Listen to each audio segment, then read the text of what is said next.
di Kompas TV.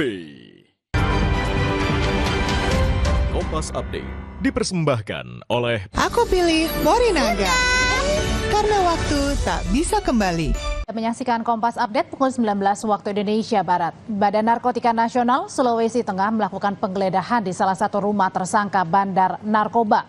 Dari penggeledahan, BNN berhasil mengamankan sejumlah barang bukti. Dibantu personil TNI dan Polri, BNN Sulawesi Tengah melakukan penggeledahan di salah satu rumah tersangka bandar narkoba jaringan internasional di Kelurahan Taweli, Kota Palu. Penggeledahan dilakukan setelah sebelumnya BNN berhasil menangkap 3 bandar narkoba di perairan Donggala dengan barang bukti 19,8 kg sabu. Dalam penggeledahan, BNN mengamankan 1 unit motor, telepon genggam, timbangan, dan plat kendaraan yang diduga palsu.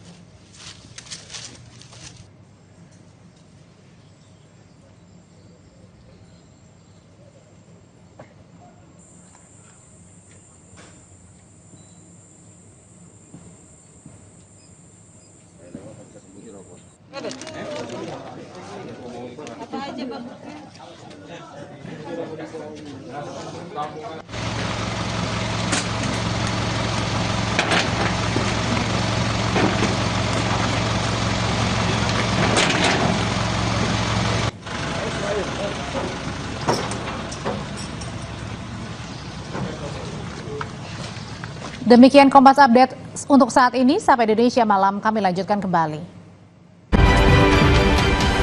Kompas Update dipersembahkan oleh Entrasolcan, One Kennedy, Yes I Can. informasi terkini dari segala lini Pan Berita Utama akan menyajikan sejumlah informasi menarik yang paling mengundang atensi. Kami kompilasi berita pilihan yang sudah kami siapkan untuk Anda. dan jadikan referensi utama untuk Anda. Dan Anda tetap bersama kami. Terima kasih. Sampai jumpa. Berita utama ikuti pada jam-jam berikut. Live di Kompas TV.